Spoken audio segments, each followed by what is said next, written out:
Ulu Bapak Haji Ali Hasan SE beserta Bapak Wakil Wali Kota Bengkulu Bapak Haji Budi Wahyudi SI. Kami silakan untuk masuk ke majelis.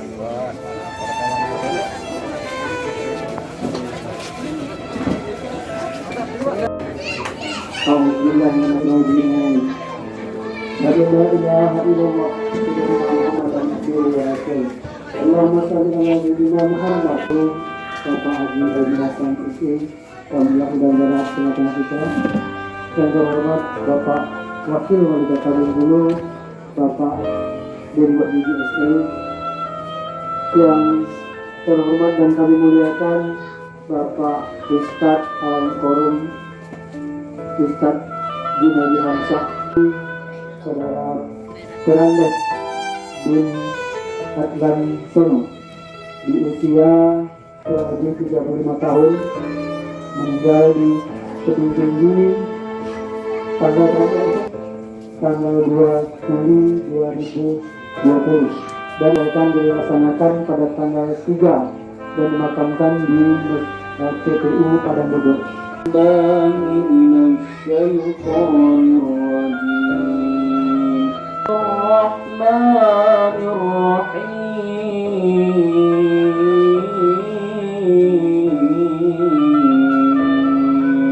Sebesar-besarnya kepada sanak famili, jiran tetangga yang sudah melaksanakan fardu kifayah mulai almarhum habis maghrib sampai di rumah kami ini, langsung dimandikan malamnya, langsung dikafani, sebagian langsung mensolatkan, dan pagi jam 8, setengah 8 kami bawa ke Masjid Al-Ma'ruf. Wali Kota berkenan untuk bisa memberikan ambulan kepada masyarakat kami yang kita taruh nanti di Masjid Al-Ma'ruf.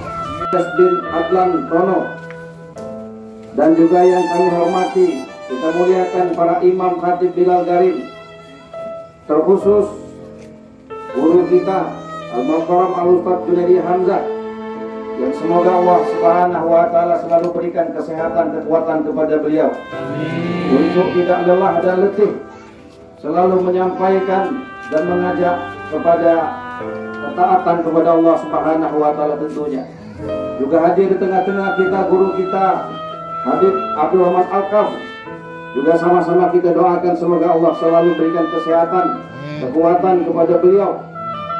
Dan juga hadir di tengah-tengah kita Bapak Wakil Wali Kota Bengkulu dan juga Bapak Kajari Kabupaten Kepahyang yang juga adalah warga Kota Bengkulu. Beliau ini sangat aktif kegiatan-kegiatan di Kota Bengkulu. Omarno, ada beliau di sini. Dari dulu beliau nggak berubah-ubah, wajahnya tetap ganteng juga. Jadi Pak Kasya yang insya Allah dimuliakan Allah Subhanahu wa Ta'ala. Inna lillahi wa inna ilaihi rajiun. Telah berpulang ke rahmatullah salah seorang keluarga orang tua kita, yaitu almarhum Perandes bin Adlan Sono, kurang lebih pada usia 35 tahun. Kita doakan semoga Allah Subhanahu wa Ta'ala mengampuni segala dosa-dosanya, menerima segala amal ibadahnya, dilapangkan kuburnya, dan keluarga yang ditinggalkan diberikan kesabaran, keimanan dalam menanti musibah ini.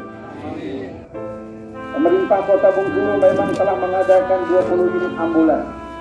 Targetnya seluruh kelurahan nanti akan dititipkan ambulan, hingga tidak ada kejadian ada bayi meninggal kemudian ingin dibawa ke kampungnya diminta uang 6 juta akhirnya pakai kantong plastik. Tidak boleh terjadi kejadian seperti cerita tadi. Kemudian ada yang meninggal ingin dibawa harus keluar uang 3 juta dan sebagainya. Karena pemerintah Kota Bengkulu ini hadir dengan cita-cita untuk menghadirkan kebahagiaan kepada seluruh masyarakat walaupun yang sedang dalam berduka. Maka dari 5 tahun yang lalu kalau kita ingat, pemerintah Kota Bengkulu tidak pernah absen untuk hadir setiap suka dan duka, terkhusus malam takziah 1 dan 2 dan 3. Tetapi dengan segala permohonan maaf, tidak semua mungkin saya bisa datangi, karena memang kegiatan-kegiatan yang cukup padat Dan alhamdulillah Wakil Wali Kota Bengkulu tidak pernah absen untuk datang menyatakan duka yang mendalam atas nama pemerintah Kota Bengkulu. Begitupun kalau beliau berhalangan, para asisten telah kita mandatkan betul merasakan kehadiran pemerintah Kota Bengkulu.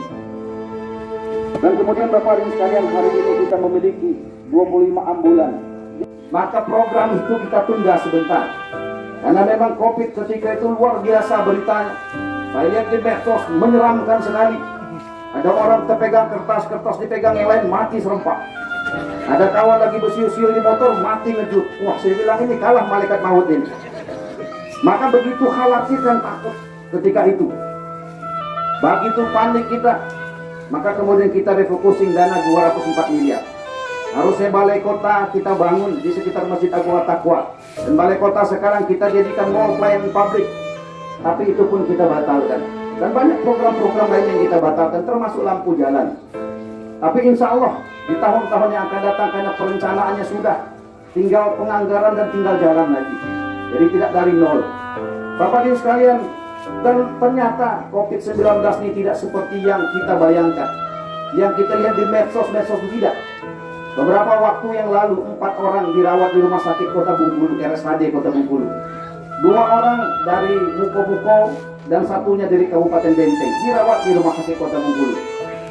Jadi Rumah Sakit Kota Bengkulu tidak hanya merawat warga kota. Sebagian besar orang kabupaten itu lebih percaya untuk dirawat di RSAD Kota Bengkulu. Karena di RSAD Kota Bengkulu telah kita sepakati dan saya tekankan, siapapun yang datang harus dilayani dengan hati. Kalau dia wanita, layanilah seperti emak kita.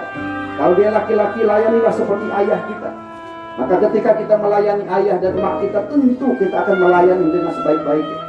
Tapi kalau ada 3 kali dikomplain oleh pasien, maka dokternya, perawatnya yang dikomplain tidak boleh kerja lagi di Rumah Sakit Kota Bengkulu. Agar setiap orang yang datang ke Kota Bengkulu itu memiliki kesan yang baik.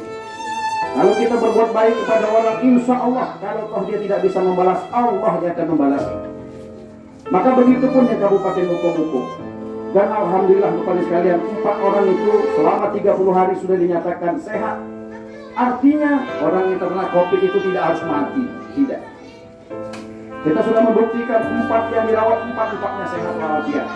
Tetapi tetap protokol pemerintah tetap kita jalankan. Seperti sekarang kita lagi ngobrol tak pakai masker. Bapak dan sekalian, jadi tidak usah panik dengan COVID-19. Kalau ada tetangga kita yang dites rapid maupun swab positif, jangan jauhi, jangan dimusuhi. Betul kita perlu jaga jarak, tapi jangan kemudian jaga hati. Sampai kemudian silaturahim kita terputus. Gara-gara silaturahim terputus kita, suasana sekarang makin susah saja. Betul hadis Rasulullah. Silaturahim itu memperpanjang usia, memperbanyak rezeki. Semakin kita jauh silaturahim, maka ekonomi kita makin lama makin terpuruk. Terasa di mana-mana sekarang. Jadi kalau ada warga Bengkulu tidak tahu nomor handphone saya, ini keterlaluan. Karena setiap waktu saya umumkan 0811 73 7646. Itu ada Ibu ya, nomor WA. Kalau ditelepon mungkin sulit, karena kadang-kadang kita lagi bicara, kalau nelpon orang tersinggung, di WA saja. Jadi 0811 73 7646. Karena zaman sekarang ini sudah sangat canggih, dan keputusan-keputusan pemerintah itu kadang-kadang cukup dengan WA saja. Biasanya ada yang WA saya, Pak, anak saya SD mau masuk sekolah, tapi saya tidak mampu. Saya bilang wajib sekolah. Mau sekolah di mana? Sebutkan. Saya kirim ke Dinas Pendidikan. Dinas Pendidikan itu harus telepon orang itu dalam 1 kali 24 jam. Kalau dia tidak telepon orang itu, maka pejabat yang saya WA itu bermasalah. Dan saya kirimkan ke Basnas, saya kirim ke Dinas Pendidikan. Alhamdulillah anaknya sudah diposisikan di sekolah SD yang diinginkan. Dan kemudian untuk biayanya digratiskan, tidak boleh ada biaya sama sekali. Untuk pakaiannya kita belikan baru pakaiannya. Tapi dari situlah kemudian kita terinspirasi, bermusyawarah kemarin dengan Wakil Wali Kota. Pemerintah Kota Bengkulu dan kita semua mendapatkan penghargaan terbaik nomor 1 dari Menteri Dalam Negeri New Normal bidang transportasi, hadiahnya 3 miliar. Akhirnya kita sepakat kemarin 3 miliar ini kita belikan baju seragam saja. Jadi untuk anak SD, SMP di Kota Bengkulu yang baru masuk kelas 1 SD, kelas 1 SMP, tidak usah beli pakaian, nanti pemerintah yang membelikannya. Tapi kalau yang mampu mau beli sendiri silahkan. Begitu, nanti tinggal didata Kalau SMA nanti kewenangan Pak Gubernur. Nanti kalau saya belikan juga ada yang tersinggung nanti. Jadi SD SMP saja. Ya, karena ini kewenangan pemerintah Kota Bengkulu SD SMP. Sehingga Bapak Ibu sekalian kalau ada uang silahkan alokasikan ke yang lain.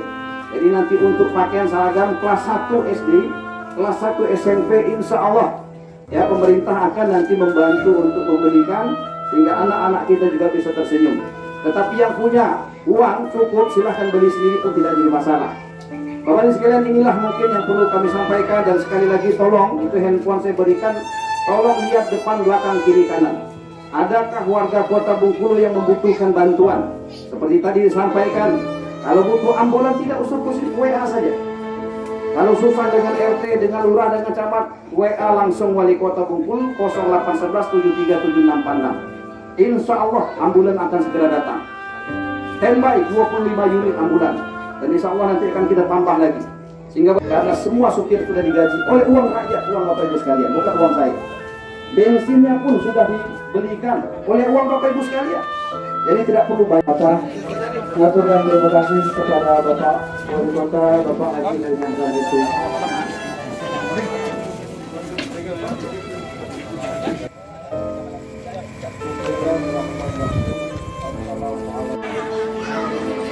Bapak Ibu takzim sekalian yang dirahmati Allah Subhanahu wa Ta'ala. Kadang kita salah berpikir seperti ini. Kita datang ke sini ini karena nak 7 hari.